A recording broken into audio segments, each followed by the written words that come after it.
अल्हम्दुलिल्लाहि रब्बिल आलमीन वस्सलातु वस्सलामु अला रसूलिहिल करीम अम्मा बाद अऊज़ु बिल्लाहि मिनश शैतानिर रजीम बिस्मिल्लाहिर रहमानिर रहीम। पर्दा का लहर देखकर लहराए मेरा दिल, पर्दा का लहर देखकर लहराए मेरा दिल, हट जाए पर्दा तो घबराए मेरा दिल। सदर जलसा ख़वातीन इस्लाम माँ और प्यारी बहनों, मेरी तकरीर का अनुमान है पर्दे का एहतमाम और इसका मकाम।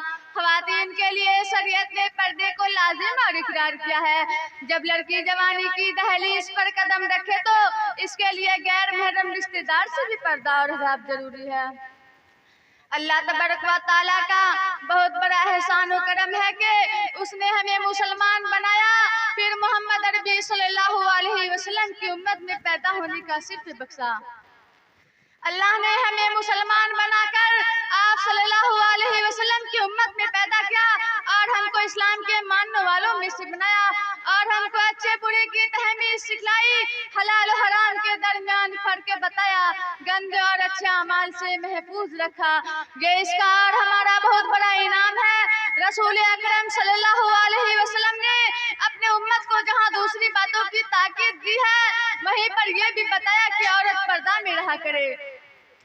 अगर बाहर निकलने की जरूरत पेश आ जाए तो बापर्दा निकले, क्योंकि औरत जब घर से बाहर निकलती है तो शैतान इसके पीछे लग जाता है और इसको बहकाना शुरू कर देता है। इसलिए जरूरी है कि औरत मुकम्मल तौर पर पर्दे में रहे।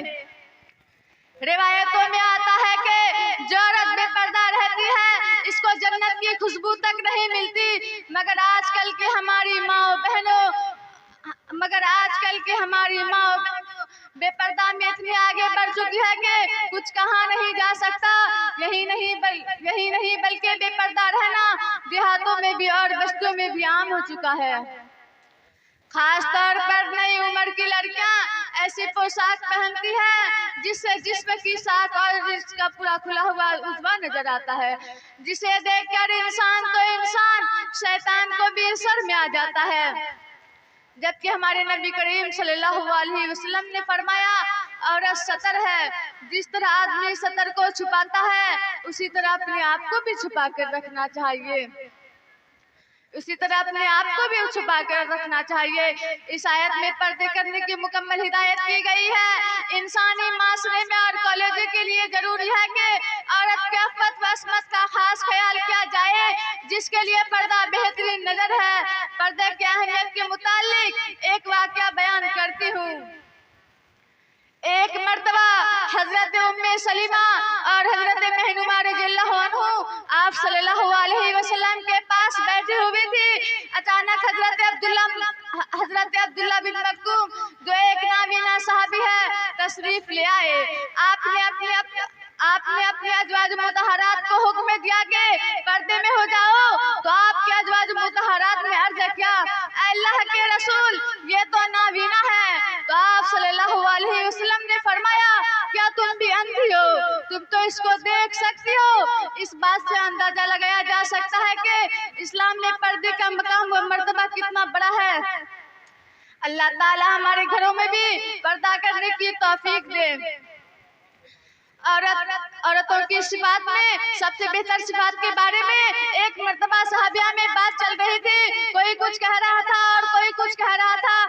इसी दिन हजरत अली रज़ियल्लाहु अन्हु उठकर घर तशरीफ ले गए। वहां पहुंचकर हजरत फातिमा सैयदा ज़ोहरा रज़ियल्लाहु अन्हा को बताया कि आज तो मस्जिद इस अनुमान पर गुफ्तगू हो रही थी। उन्होंने फरमाया, मैं बताऊं अल्लाह ताला के नजदीक सबसे पसंदीदा औरत कौन है?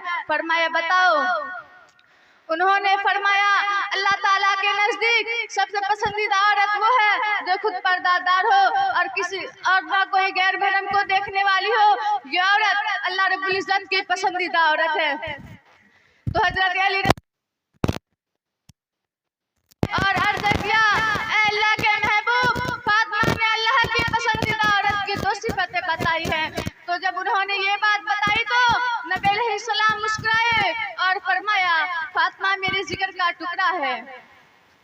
मालूम हुआ कि जो औरत खुद पर्दादार हो, गैर महरम की नजर इस पर ना पड़े और वो खुद भी गैर महरम को ना देखने वाली हो, ये औरत अल्लाह रब्बुल इज्जत की पसंदीदा औरत है। लिहाजा औरत ये ना कहे कि जी मर्द अपनी निगाहों को क्यों काबू नहीं कर लेते। नहीं, पहले पर्दे का हुक्म आपको दिया जाता है कि आप पर्दे में रहे। एक तरफ तो बेपर्दा फिरती है और दूसरी तरफ कहती फिरती है जी मेरी रोजी में बरकत नहीं, परेशानियां ही परेशानियां हैं, बहुत तंग जिंदगी गुजारती हूँ, सुकून नहीं मिलती, नसीहत नहीं मिल सकता।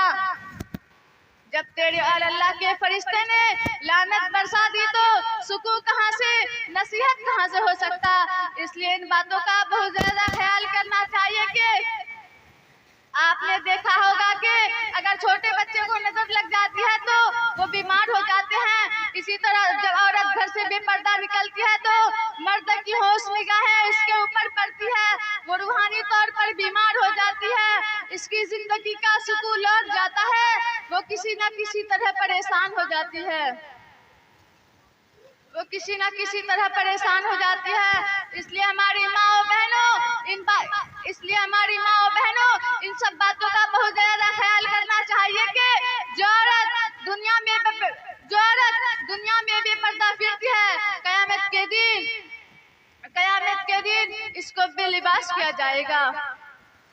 अब मैं इसी बात पर अपना तकरीर खत्म करना चाहती हूँ, इस उम्मीद पर कि अल्लाह ताला हमें और आप सबको इन सब बातों पर अमल करने की तौफीक अता फरमाए। वाखिर दअवाना अनिल हम्दुलिल्लाहि रब्बिल आलमीन।